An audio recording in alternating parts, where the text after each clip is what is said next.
এই 7টা গুণ যদি কোনো মুমিন ধারণ করতে পারে নিজের মধ্যে, বাবা মারা গেলে ছেলে যেমনি বাবার সম্পত্তির ওয়ারিস হয়ে যায়, ওই ব্যক্তিগুলো জান্নাতের ওয়ারিস হয়ে যাবে।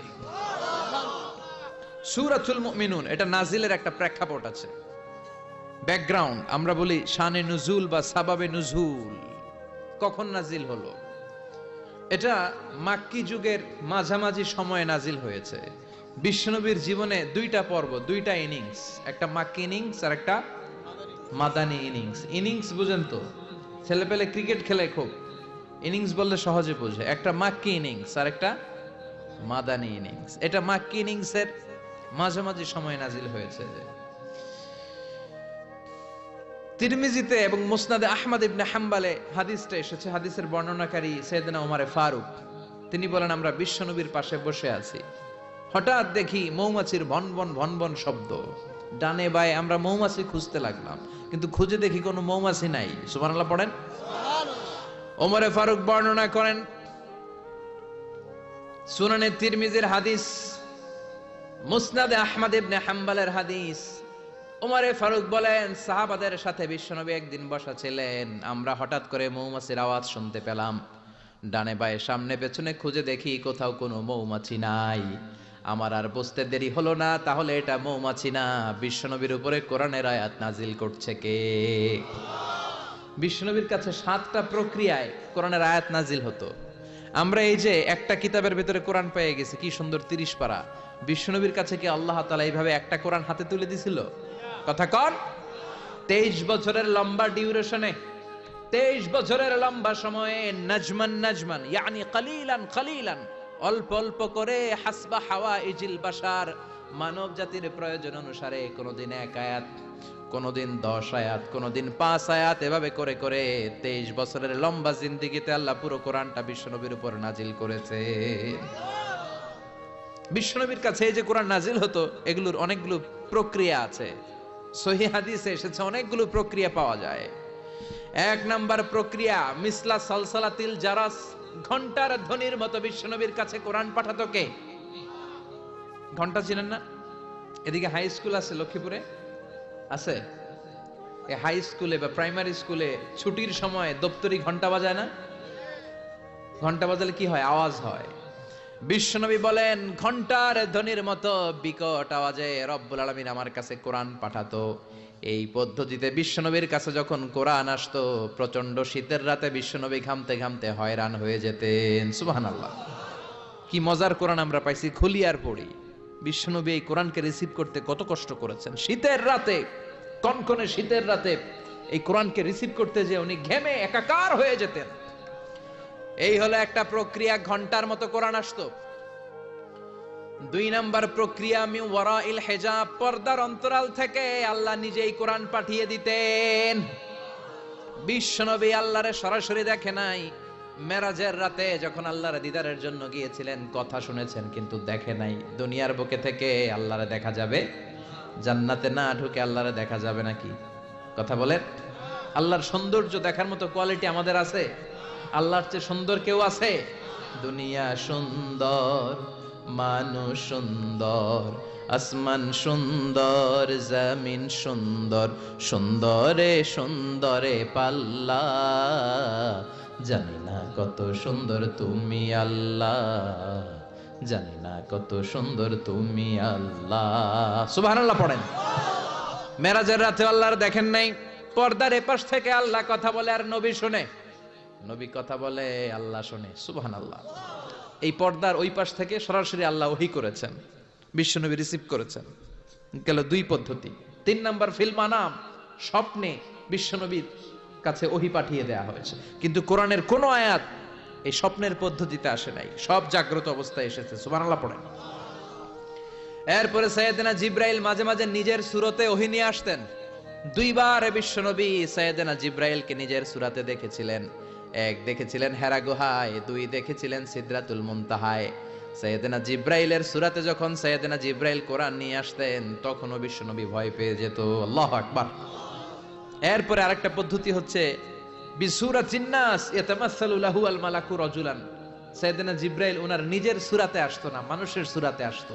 বিশ্বনবী বলতেন, এইভাবে কোরআন আসলে আমার রিসিভ করতে খুব আরাম লাগতো। কারণ মানুষ দেখা যাইতেছে, মানুষ কয় আর মানুষ শোনে, রিসিভ করতে বড় মজা। চিল্লা এখন সুবহানাল্লাহ।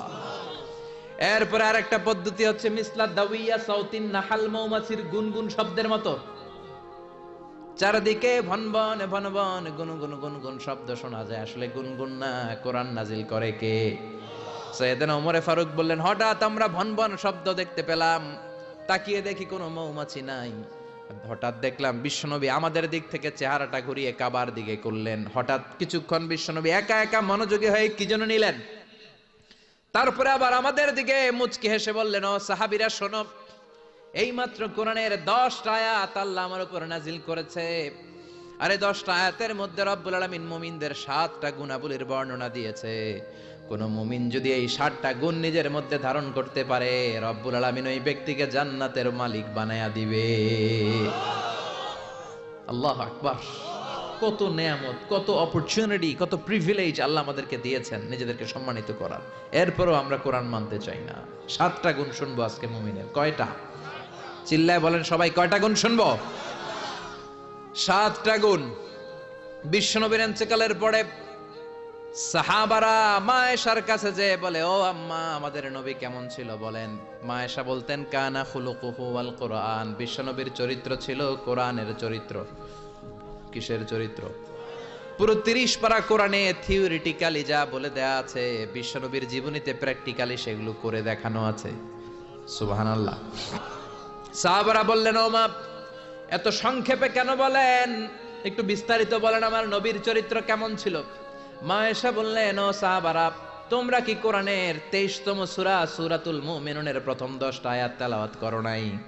এই প্রথম 10টা আয়াতের ভিতরে যেই গুণের কথা আছে, সবগুলো গুণ দিয়ে তোমাদের নবীর জীবন সাজানো ছিল।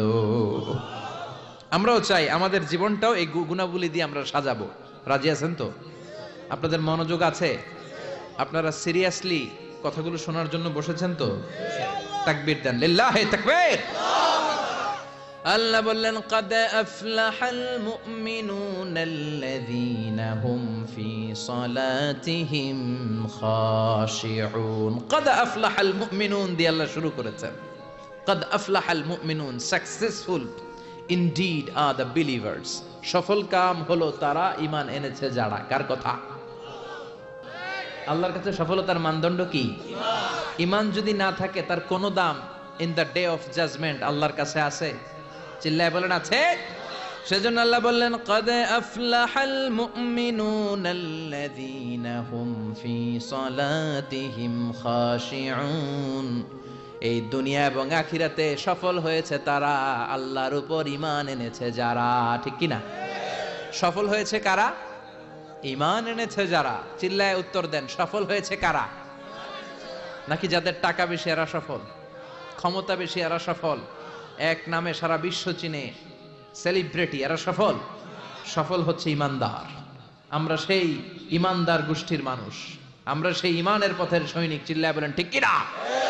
আল্লাহ বললেন, قد أفلح المؤمنون الذين هم في صلاتهم خاشعون। আমার কাছে সফলতার মানদণ্ড হলো ঈমান। আমার কাছে সফল হলো তারা, ঈমান এনেছে যারা। কিন্তু ঈমানটা আধা আধা মানলে হবে না, পুরাপুরি ঈমান থাকতে হবে। ঠিক কি না? কেউ যদি বলে কোরআনের আধা মানি না, মুমিন না কাফের? কেউ যদি বলে আমি এই সূরা মানি ওই সূরা মানি না, মুমিন না কাফের? কেউ যদি বলে আমার যেটা ভাল লাগে, আমার দলের জন্য যেটা সুবিধা ওইটা মানি, আমার দলের জন্য যেটা ঝামেলা ওইটা মানি না, এরকম আছে না নাই? মিষ্টি খাওয়ার সুন্নত মানে, মায়ের খাওয়া যে সুন্নত মানে না, আছে না নাই? মিষ্টি মিষ্টি কথা মানে, ঝুঁকি নেওয়া যে সুন্নাত ওইটা মানে না, এরকম আছে না নাই? সুন্নাত নয় শুধু সুমধুর আলাপন, আর সুন্নাত হলো হুঙ্কার গর্জন। ঠিক কি না? সুন্নাত শুধু নয় নির্জন ধ্যানে যাওয়া, আর সুন্নাত হলো পাথরের আঘাত খাওয়া। মুহাব্বতে তার সুদিনের সাথী তুমি, দুর্দিনেও তার পাশে থাকো কি? আরো কিছু সুন্নাত আছে তুমি জানো কি, জানলেও জীবনে কখনো তা মানো কি, সুন্নাতে নয় শুধু দাওয়াতের মেহমান, সুন্নাতে নয় শুধু খাওয়া শেষে মধুপান, আরো কিছু সুন্নাত আছে তুমি জানো কি, জানলেও জীবনে কখনো তা মানো কি। চিল্লায় বলেন ঠিক কি না? তার মানে আল্লাহর কাছে সফলতার মানদণ্ড হলো ঈমান, কিন্তু সাধারণ ঈমান নয়, ঈমানটা হতে হবে পূর্ণাঙ্গ ঈমান। কিছু মানলাম না, এমন করা যাবে? মানলে পুরোটাই মানতে হবে। কার কথা? চিল্লায় বলেন কথাটা কার? আবার আল্লাহ বললেন ঈমান আনলে নির্ভেজাল ঈমান থাকতে হবে। ওই ঈমানের মধ্যে শিরক থাকলে হবে নাকি? কথা কোন? আল্লাহ বললেন ওয়াল্লাযীনা আমানু ওয়া লাম ইয়ালবিসু ঈমানাহুম বিযুলমিন উলাইকা লাহুমুল আমনু ওয়া হুম মুহতাদুন। ঈমান আনার পরে ঈমানের সাথে যদি শিরকে তোমরা না মিলাও, তখন তোমাদের ঈমানটা নির্ভেজাল ঈমান হবে। তখন দুনিয়ার জীবনে তোমাদেরকে নিরাপত্তা দিবে কে? আবার হেদায়েত দিয়ে তোমাদেরকে ধন্য করবে কে? তার মানে ঈমান হতে হবে নির্ভেজাল, ঈমানের মধ্যে শিরক থাকলে হবে? কথা কন। আল্লাহ সব মাফ করে, শিরক মাফ করে? করে না। আপনি কিয়ামতের দিন পাহাড় পরিমাণ গুনাহ নিয়ে আল্লাহর সামনে হাজির হয়েছেন, কিন্তু ওই গুনার মধ্যে শিরকের গুনাহ নাই। আল্লাহ বললেন তাহলে আমি পাহাড় পরিমাণ দয়া নিয়ে তোর কাছে হাজির হয়ে যাব। আবার আমরা যখন নামাজে দাঁড়াই, আল্লাহ বললেন ওযু করলি ভালো কথা, মসজিদে ঢুকলি ভালো কথা, নামাজের কাতারেও দাঁড়ালি ভালো কথা, কিন্তু আগে বল শিরকের সাথে সম্পর্ক আছে নাকি? আমরা বলি ওয়াজ্জাহাতু ওয়াজহিয়া লিল্লাযী ফাতারাস সামাওয়াতি ওয়াল আরদা হানিফাও ওয়া মা আনা মিনাল মুশরিকিন। আমরা নামাজের শুরুতে ঘোষণা দেই আল্লাহ ওমা আনা মিনাল, আল্লাহ আমরা শিরক করি না, শিরকের সাথে আমাদের কোনো সম্পর্ক। আবার যখন হজ করতে যাই, লক্ষ লক্ষ হাজী সাহেবান আরাফাতের ময়দানে কাঁদে, আল্লাহর কাছে ডাকে, আল্লাহরে ডাকতে থাকে। আল্লাহ বলে ডাকাডাকি পরে কর, হজ পরে কর, আগে বল শিরক করস নাকি? তখন সবাই ঘোষণা দেয় লাব্বাইক আল্লাহুম্মা লাব্বাইক, লাব্বাইক লা শারীকা লাক লাব্বাইক, আল্লাহ আপনার সাথে শরীক করি না। এই ঘোষণা দেওয়ার পরে এরপরে হজ কবুল হয়, এরপরে সালাত কবুল হয়। তাহলে ঈমান হতে হলে এটা নির্ভেজাল ঈমান হতে হবে। ওই ঈমানের সাথে শিরকের কোনো ছোঁয়া, কোনো ছিটে ফোঁটা সেখানে থাকতে পারবে। আল্লাহ বলে ঈমান যদি নির্ভেজাল হয় আর যদি ঈমানটা পাকাপোক্ত হয়, তাহলে তোমাদের সাহায্যের জন্য গায়েবী মদদ আমি পাঠিয়ে দেব। সুবহানাল্লাহ। ওয়ালা তাহিনু ওয়ালা তাহজানু ওয়া আনতুমুল আ'লাউনা ইন কুনতুম মুমিনিন। ভয় নাই, বিপদ নাই, চিন্তা নাই। ইমানদারের মতো যদি ইমানদার হও, ইমানটা যদি ওই রকম হয়, তাহলে কোনো চিন্তা নাই, আমি আল্লাহর সাহায্য তোমাদের সাথে আছে না নাই? নবীদের ঈমান ছিল সেই রকম ঈমান, ঈমানের মতো ঈমান, ঠিক কি না? নবী মুসার মতো ঈমান হলে রাস্তা হবে সাগর জলে। নবী ইউসুফের মতো ঈমান হলে একে একে দরজা খোলে। নবী ইব্রাহিমের মতন ঈমান যদি আজও থাকে বিদ্যমান, অগ্নিকুণ্ডে দেখতে পাবে খুবসুরত এক ফুলবাগান। সুবহানাল্লাহ পড়েন। এজন্য ঈমানের মতো ঈমান হলে সাহায্য পাঠাবে কে? আল্লাহ বললেন ওয়ালা তাহিনু ওয়ালা তাহজানু ওয়া আনতুমুল আ'লাউনা ইন কুনতুম মুমিনিন। ভয় পেও না, চিন্তা করো না, আল্লাহর সাহায্য আছে না নাই? বিপদ যত বেশি আসে, পরীক্ষা যত বেশি আসে, বিজয়ের পতাকা পতপত করে উড়ার সময়টা কাছে আসতে থাকে, ঠিক কি না? আকাশে যখন ঘুটঘুটে বেশি অন্ধকার দেখা যায়, প্রচন্ড অন্ধকারে যখন আকাশ একেবারে ছেয়ে যায়, রাত্রি যখন গভীর হয়ে যায়, সুবহে সাদিকের আলো আসার সময়টা কাছে আসতে থাকে, ঠিক কি না? গর্ভবতী নারীর পেটের প্রসব বেদনা যত বেড়ে যায়, নতুন মেহমান দুনিয়াতে আসার সময় ঘনাতে থাকে, তেমনি ইমানদারের উপর আযাব গজব অত্যাচার যত বাড়তে থাকে, ইসলামের বিজয়ের সময়টাও কাছে আসতে থাকে। এজন্য ঈমান হতে হবে ইমানদারের মতো, ঈমান হতে হবে পাক্কা ঈমান। চিল্লায় বলেন ঠিক কি না? সে আল্লাহ বললেন قد أفلح المؤمنون الذين هم في صلاتهم خاشعون. সাকসেসফুল ইনডিড দ্য বিলিভার্স, সফল হলো তারা ঈমান এনেছে যারা। কার কথা? চিল্লায় বলেন। জিমায় পড়ছেন? কষ্ট হচ্ছে? সফল হলো তারা ঈমান এনেছে যারা। তবে শুধু ঈমানদার বলে হাত তুললেই হবে না, 7টা গুণ সেই ঈমানদারের ভেতরে থাকার দরকার আছে না নাই? 1 নাম্বার গুণ আমরা শুরু করছি, কানগুলো খরগোশের মতো খাড়া করে শুনেন। শুনতেছেন? আল্লাহ বললেন আল্লাযীনা হুম ফি সালাতিহিম খাশিউন। ঈমানদারেরা যখন নামাজের মুসল্লায় দাঁড়ায়, দিন দুনিয়ার হুঁশ তাদের থাকে না, তাদের অন্তরটা চলে যায় আল্লাহর আরশের দিকে। ঠিক কি না? বিশ্বনবী বলতেন আনতা আবুদাল্লাহ কাআন্নাকা তারাহু, এমন ভাবে নামাজ পড়ো যেন তুমি আল্লাহরে দেখছো। ফা ইন লাম তাকুন তারাহু ফা ইন্নাহু ইয়ারাক, এটা যদি মনে করতে কষ্ট হয় অন্তত এটা ভাবো যে আল্লাহ তোমায় দেখছে। ঠিক কি না? নামাজে যখন দাঁড়াবেন ভাববেন আমি আল্লাহরে দেখতেছি। এটা ভাবা অনেক কঠিন, এটা জানার জন্য লোকেরা পারে না। যদি না পারেন তাহলে অন্তত এটা ভাবেন যে আল্লাহ আপনারা দেখতেছে। আল্লাহ ইজ ওয়াচিং মি, আল্লাহ আমাকে দেখছে। তো আমি আল্লাহরে দেখতেছি আর আল্লাহ আমারে দেখতেছে। সুফিরা এটারে 2টা ক্লাস করছে, একটার নাম দিছে মুশাহাদা আর একটার নাম দিছে মুরাকাবা। মুশাহাদা মানে আমি নিজে দেখি, আর মুরাকাবা মানে আমি দেখি না, আমারে দেখে কে? কেউ যেটা দেখে না দেখে কে? কেউ যেটা শোনে না শোনে কে? আল্লাহ আপনারে দেখতেছে। নামাজের মুসল্লা এই চিন্তাটা করলে খুশু খুদু বাড়ায় দিবে কে? খুশু মানে ভয়। কার ভয়? কথা বলেন। যাদের হৃদয়ে আছে আল্লাহর ভয়, তারা কভু পথ ভুলে যায় না। আল্লাহর প্রেম ছাড়া এই দুনিয়ায় কারো কাছে কোনো কিছু চায় না। রাতের আধারে যারা সেজদাতে রয়, দু চোখের শ্রুতে নদী যেন বয়। রাতের আধারে যারা সেজদাতে রয়, দু চোখের শ্রুতে নদী যেন বয়। ছলনার হাতছানি যতই আসুক, পেছনে ফিরেও সে তাকায় না। যাদের হৃদয়ে আছে আল্লাহর ভয়, তারা কভু পথ ভুলে যায় না। আল্লাহর প্রেম ছাড়া এই দুনিয়ায় কারো কাছে কোনো কিছু চায় না, কারো কাছে কোনো কিছু চায় না।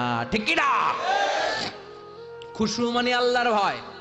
আল্লাহর ভয় নিয়ে যদি কেউ মুসল্লার মধ্যে নামাজের জন্য দাঁড়ায়, তার মন ডানে বায়ে কোনো দিকে যেতে পারে নাকি? কথা বলেন। তার নজরটা থাকবে তার সিজদার দিকে। বান্দা যখন সিজদা থেকে নজর ডানে নেয়, আল্লাহ বলে বান্দা ফিরে আয়।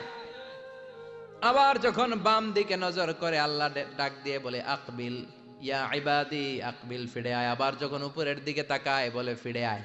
এরকম আছে না নাই? নামাজও পড়ে এমনি, নামাজও পড়ে আবার এমনি চায়, নামাজও পড়ে আবার ঘড়ির দিকে চায়। আছে না নাই? না, আল্লাহ বলে আকবিল, বান্দা ফিরে আয়, ফিরে আয়, তাকাবি তো সেজদার দিকে। 3বার নজর ডানে বায়ে যখন ঘোরানো হলো, 3বারও যখন নজর ফিরায় না, আল্লাহ তখন ডেকে বলে লা হাজাত আলি লা সলাতিক, এই নামাজের কোনো দরকার আমার নাই। যে আল্লাহর জন্য ওযু করলেন, সময় দিলেন, এতক্ষণ ধরে নামাজ পড়লেন, ওই আল্লাহ যদি বলে তোর নামাজের দরকার নাই, তো কারে দিলেন নামাজ? এজন্য নামাজের মধ্যে তাড়াহুড়ো করা যাবে? খুশু খুদু, খুশু মানে আল্লাহর ভয়। নামাজে যখন দাঁড়াবেন শুধু নিজেরাই মুসল্লি বানাবেন না, মনটারেও মুসল্লি বানাবেন। আমরা শুধু নিজেরা নামাজি হই, মনটারে নামাজি বানাই না। আমি ঠিকই আল্লাহু আকবার, মন চলে গেছে সৌদি আরব, মন চলে গেছে হিন্দি সিনেমার দিকে, মন চলে গেছে দোকানের দিকে, মন চলে গেছে ক্রিকেট খেলায়। আছে না নাই? উনি কিন্তু মুসল্লি, মসজিদে উনি কি মুসল্লি, উনি হাতে পায়ে একেবারে মুসল্লি, কিন্তু মনটারে মুসল্লি বানায় নাই।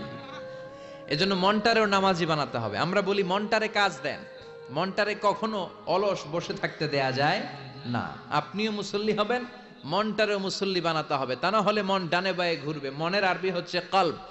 কলব মানে যেটা নাড়াচাড়া করে। এটা এখন এদিকে, পরে ঢাকায়, এরপরে সৌদি আরব, এরপরে আমেরিকা। এটার পাসপোর্টও লাগে না, ভিসাও লাগে না, এটা খালি দৌড়ায়। ঠিক কিনা? এই জন্য মনটারে নামাজি বানানোর দরকার আছে না নাই? এজন্য আল্লাহ বললেন কদ আফলাহাল মুমিনুনাল্লাযীনা হুম ফি সালাতিহিম খাশিউন। মুমিন বান্দাদের প্রথম গুণাবলী হলো মুমিন বান্দারা যখন নামাজে পড়ে মনটারে নিয়ে নামাজ পড়ে, নিজেও নামাজি মনটাও নামাজি, ঠিক কি না? আমাদের অনেকের নামাজে মন বসে না। আমাদের অনেকে বলে হুজুর নামাজে দাঁড়ালে মন সাথে থাকে না, নামাজে শুধু ভুল হয়, সূরা যে কয়বার পড়ে নিজেও জানি না। এরকম আছে না নাই? এদিকে ওদিকে চলে যায়। এখন মনটারে কিভাবে আপনি এক জায়গায় আনবেন, কনসেন্ট্রেট করবেন কিভাবে? বিশ্বনবী একবার মসজিদে ঢুকে দেখলেন এক সাহাবী নামাজ পড়তেছে, আল্লাহু আকবার, নামাজের মধ্যে এরকম করতেছে। এরকম করে না অনেকে? নামাজের পরে দাড়িও টানে, দাড়িও চুলকে, আছে না নাই? নামাজ পরে জামাও সোজা করে, নামাজ পরে দাড়িও টানে। বিশ্বনবী বললেন লাউ খাশাআত কলবুহু লা খাশাআত জাওয়ারিহুহু। এর অন্তরে যদি আল্লাহর ভয় থাকতো তাহলে এর অঙ্গ প্রত্যঙ্গের মধ্যেও এই ভয়ের ইম্প্যাক্ট পড়তো। এই সাহাবীর অন্তরে আল্লাহর ভয় নাই, খুশু নাই, এজন্য হাতে পায়ের মধ্যেও খুশু নাই, হাত একবার এদিকে নড়ে আরেকবার ওদিকে নড়ে। আমাদের এরকম সমস্যা আছে না নাই? বিশ্বনবী বললেন তোমাদের যদি খুশু খুদু নামাজের মধ্যে বাড়াতে মনে চায়, নামাজের মুসল্লায় দাঁড়িয়ে হৃদয়টারে যদি আল্লাহর আরশে পাঠিয়ে দিতে মনে চায়, তাহলে নামাজের মুসল্লায় যখন দাঁড়াবা মনে করবা এটাই হতে পারে জীবনের শেষ নামাজ। 5টা টিপস দিব আপনাদের মনোযোগ বাড়ানোর জন্য। 5টা। কয়টা?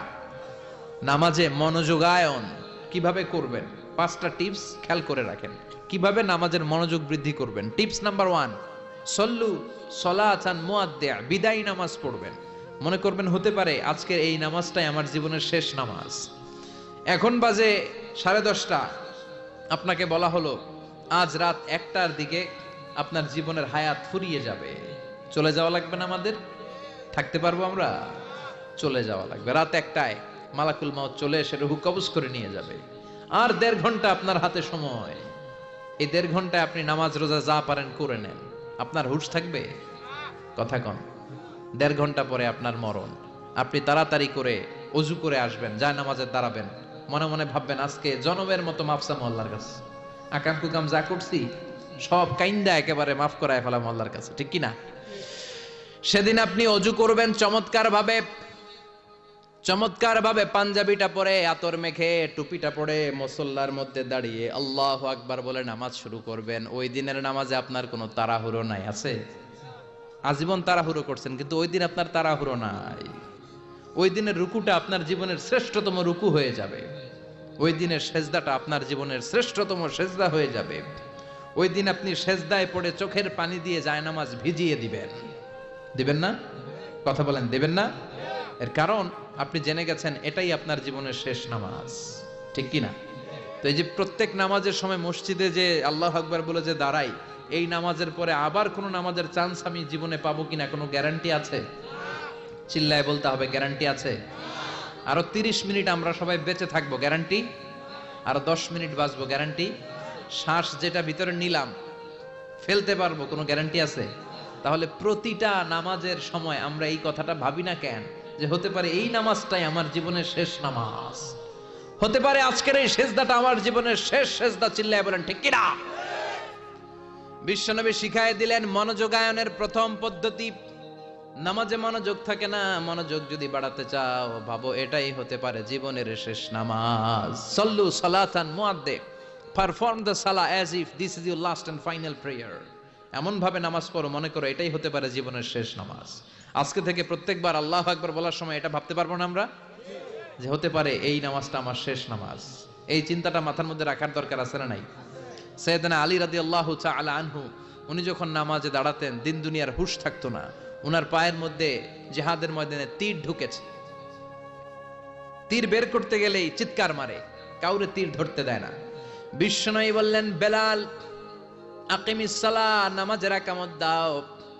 নামাজ শুরু করার আগে এক সাহাবীরে বললেন নামাজের মাঝখান দিয়ে যে তুমি আলীর পা থেকে টেনে তীর বের করবে, কারণ আমি জানি আমার মেয়ের জামাই আলী যখন নামাজের যায় নামাজে দাঁড়ায় দিন দুনিয়ার কোনো হুঁশ আলীর আর থাকে না। একামতুল আল্লাহু আকবার, আল্লাহু আকবার। বিশ্বনবী নামাজ শুরু করলেন, রুকু দিলেন, সিজদা দিলেন। দ্বিতীয় রাকাতের জন্য যখন দাঁড়ালেন বিশ্বনবীর কথা মতো এই সাহাবী যে কাতারের মাঝখানে সাইয়েদনা আলীর পা থেকে গায়ে যত জোর ছিল টান মেরে তীর বের করেছে। ফিনকে দিয়ে রক্ত বের হয়েছে, সৈয়দনা আলী মুহূর্তের জন্য টের পায় নাই। নামাজ শেষ, সালাম ফিরালেন, তাকিয়ে দেখে পায়ে তীর নাই, চারদিকে শুধু রক্তের বন্যা। বিশ্বনবী বললেন, ও আলী চিন্তা করো না, আমার কথা মতো এক সাহাবী তোমার পা থেকে তীর বের করেছে। আমি জানি যখন তুমি নামাজের মুসল্লায় দাঁড়িয়ে যাও, তোমার মনটা দুনিয়ায় থাকে না, তোমার মনটা আল্লাহর আরশের দিকে চলে যায়। তোমার নামাজের মধ্যে খুশু খুদু এত বেড়ে যায়, আখিরাতের কথা এত তোমার স্মরণ হয়ে যায়, নামাজের মধ্যে তোমার পায়ের তীর টেনে বের করেছে, এক সেকেন্ডের জন্যও তুমি টের পাও নাই রে আলী। সুবহানাল্লাহ। উনি মনে করতেন এটাই জীবনের শেষ নামাজ। সাহাবারা যখন মরুভূমিতে নামাজ পড়তে দাঁড়াতেন, আকাশের পাখিগুলো এসে সাহাবাদের মাথার মধ্যে বসে যেত। মরুভূমির পাখিগুলো মনে করতে এগুলো খেজুর গাছ। কি মনে করে বসতো? কথা বলে না, জোরে কন। আছে, এলাকা আছে খেজুরের রস হয়? হ্যাঁ হইছে? খাইছেন? পাখিগুলো মনে করতে এগুলো খেজুর গাছ, কারণ সাহাবারা নড়ে না, চড়ে না, ডানে বায়ে তাকায় না। খেজুর গাছ যেমন ঠায় দাঁড়িয়ে থাকে, সাহাবারা ঠায় দাঁড়িয়ে থেকে নামাজ পড়তেন। চিল্লায় এখন আল্লাহু আকবার। তাহলে মনোযোগ বৃদ্ধির এক নাম্বার পদ্ধতি, মুসল্লায় যখন দাঁড়াবো ভাববো এটাই আমার জীবনের শেষ নামাজ, এরপরে হয়তো নামাজের সুযোগ নাও পেতে পারি, ঠিক কিনা? দুই নাম্বার পদ্ধতি হলো নামাজের মধ্যে আহকাম এবং আরকানগুলো ধীরস্থির ভাবে আদায় করতে হবে, তাড়াহুড়ো নামাজের মধ্যে করা যাবে না। আমাদের হানাফি মাযহাবে তা'দিলুল আরকান এটা ওয়াজিব। রুকুনগুলো আদায় করার সময় ধীরস্থির ভাবে আদায় করা, এটা হানাফি মাযহাবে কি ওয়াজিব। চিল্লায় বলেন, এটা কি ওয়াজিব। তরক করলে কি করতে হয়? হ্যাঁ, সহু সেজদা দিতে হয়। কিন্তু অন্যান্য মাযহাবে এটা ফরজ, এটা বাদ দিলে আপনার নামাজই হবে না, তাড়াহুড়ো করলে নামাজই হবে না। বিশ্বনবী দেখলেন মসজিদে নববীতে এক সাহাবী নামাজ পড়ে, নামাজ শেষে নবীর কাছে আসলে বিশ্বনবী বললেন, সল্লি ফাইন্নাকা লাম তুসল্লি, নামাজ পড়ো কারণ তোমার নামাজ হয় নাই। সাহাবী আবার পড়লেন, আবার আসলেন, বিশ্বনবী বললেন, সল্লি ফাইন্নাকা লাম তুসল্লি, নামাজ পড়ো তোমার নামাজ হয় নাই। সাহাবী আবার নামাজ পড়ে আবার নবীর কাছে আসলেন, বিশ্বনবী বললেন, সল্লি ফাইন্নাকা লাম তুসল্লি, নামাজ পড়ো নামাজ হয় নাই। এবার সাহাবী এসে বলে, ও নবী তিনবার পড়লাম, নামাজ আমার হয় না, এর চেয়ে ভালো নামাজ আমি পড়তে জানি না। বিশ্বনবী বললেন, তাহলে আসো আমি শিখাইয়া দেই। যখন নামাজে দাঁড়াবা ধীরস্থির ভাবে দাঁড়াবা, রুকুতে যখন যাবা পিঠটারে টান টান করে সোজা করে দিবা। বিশ্বনবী যখন রুকু দিতেন বিশ্বনবীর পিঠটা একেবারে স্ট্রেট ফরওয়ার্ড। সাহাবারা বলতেন বিশ্বনবীর রুকু দেওয়া পিঠের উপরে যদি পানি ভর্তি একটা গ্লাস রেখে দেওয়া হয়, পানিগুলা কাঁপবে না, গ্লাসটাও পড়বে না। সুবহানাল্লাহ। তার মানে বিশ্বনবীর রুকুর পিঠটা কেমন ছিল? Straight forward. বিশ্বনবী বলেন, রুকু থেকে দাঁড়াবা ধীরস্থির ভাবে দাঁড়াও, আবার সেজদায় গেলে ধীরস্থির ভাবে যাও। আমাদের দেশে অনেকে রুকু থেকে কোন রকম মাথাটা তুলে আবার সেজদায় দৌড় মারে, আছে না নাই? লক্ষ্মীপুরে নাই, এদিকেও আছে। দুই সেজদার মাঝখানে ধীরস্থির ভাবে বসা হচ্ছে ওয়াজিব। অনেকে এক সেজদা থেকে কোন রকম মাথাটা একটু উপরের দিকে উঠিয়ে আরেক সেজদায় মুরগির মতো ঠোকর মারে, এরকম তো এদিকে নাই না? আবার অনেকে ইমাম সাহেবের আগে দৌড় মারে, আছে না নাই?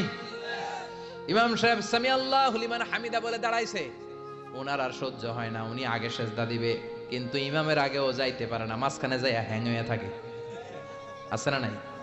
মোবাইল মাঝে মাঝে হ্যাং হয় না, মানে সামনেও যায় না পিছনেও যায় না। তো ওনারাও ইমামের আগে সেজদায় যাবে, তো ইমাম যাইতে পারে না, উনিও যেতে পারে না, মাঝ অবস্থায় যায় কি হয়? হ্যাং। হ্যাং হইবেন আপনারা?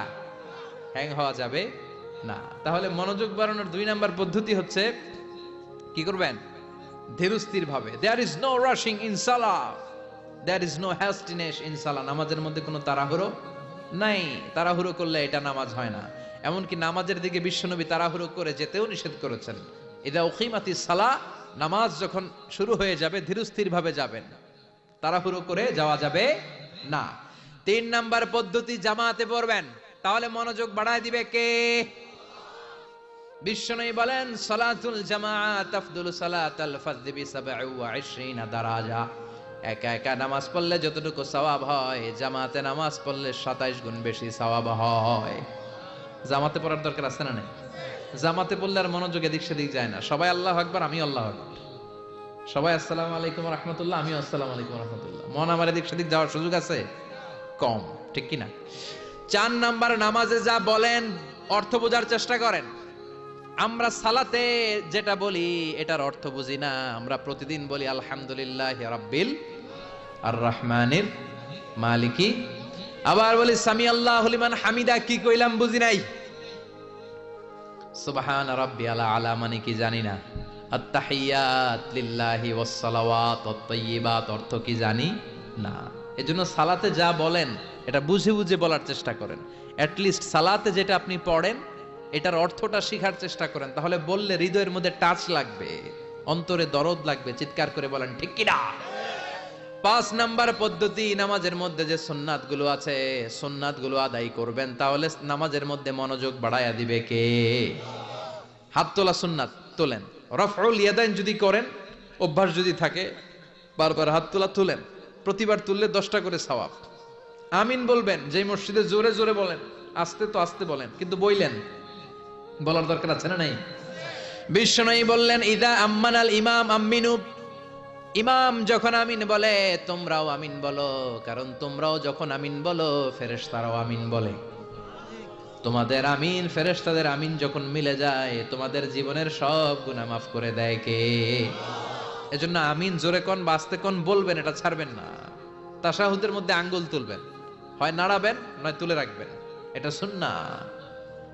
আশাদ্দু আলা শাইতান মিনাল হাদিদ, শয়তান রে লোহা দিয়ে পিটাইলে যত কষ্ট পায়, তাশাহুদে বসে এই আঙ্গুলটা নাড়ালে এর চেয়ে বেশি কষ্ট পায়। সুবহানাল্লাহ কইবেন না? এজন্য মুরাআতুস সুনান, সুন্নাতগুলো মানার চেষ্টা করেন, সালাতে মনোযোগ বাড়ায় দিবে কে? এজন্য আল্লাহ বললেন কাদ আফলাহাল মুমিনুনাল্লাযীনা হুম ফি সালাতিহিম খাশিউন, সফল হলো তারা ঈমান এনেছে যারা। আর ঈমানদারের প্রথম বৈশিষ্ট্য আল্লাযীনা হুম ফি সালাতিহিম খাশিউন, নামাজের মধ্যে মুসল্লির অন্তরে ভয় থাকবে কার?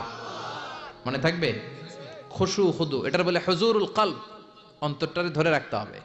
2 নম্বর আল্লাহ বললেন ওয়াল্লাযীনা হুম আনিল লাগবি মুরিদুন, মুমিন বান্দার 2 নম্বর গুণ অনর্থক কাজ থেকে তারা দূরে থাকে। অনর্থক কোনো বিষয়ের দিকে মুমিন কখনো যায়, লাগবুন মানে অনর্থক বিষয়, মুরিদুন তারা মুখ ফিরিয়ে নেয়। অনর্থক কোনো কাজে মুমিন যায়, যেই কাজে সওয়াব নাই ওই কাজ মুমিন করে, যেই কাজে গুনাহ হয় ওই কাজে যাওয়া যাবে? কথা বলেন। মুমিন যাবে ওই কাজে যেই কাজ করলে মানবতার কল্যাণ আছে না নাই? মুমিন করবে ওই কাজ যেই কাজ করলে আমলনামাটারে সওয়াব দিয়ে পূর্ণ করে দিবে কে? এজন্য বিশ্বনবী বলতেন মিন হুসনি ইসলামিল মারই তারকুহু মা লা ইয়ানি, ব্যক্তির ইসলামের সৌন্দর্য হলো ব্যক্তি তার জীবন থেকে অনর্থক সব কাজ বের করে দিবে।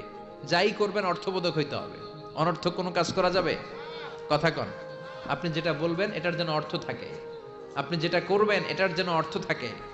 আপনি যে অর্থটা খরচ করবেন, সম্পদ খরচ করবেন, এটাও অনর্থক অপ্রয়োজনে খরচ করা যাবে? অপ্রয়োজনে কোনো কাজ করা যাবে? কারণ মুমিন জানে মুমিনের মুখ দিয়ে যেটাই বের হয় এটা লেখার জন্য ফেরেশতা আছে না নাই? কিরামান কাতিবিনা ইয়ালামুনা মা তাফআলুন,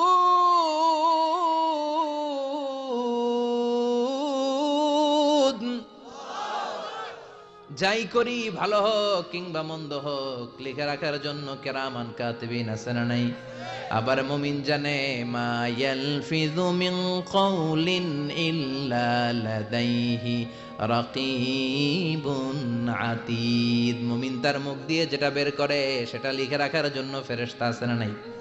এজন্য মুমিন যেটাই করবে এটা অর্থবোধক হবে। অনর্থক কোনো কাজ করা যাবে? অনর্থক কোনো বাক্য উচ্চারণ করা যাবে? মুমিন তার চোখ দিয়ে ওই জিনিসটাই দেখবে যেটা দেখলে সওয়াব আছে না নাই? মুমিন মুখ দিয়ে সেটাই পড়বে, সেটাই উচ্চারণ করবে যেটা উচ্চারণ করলে প্রতি অক্ষরে অক্ষরে সওয়াব দিবে কে?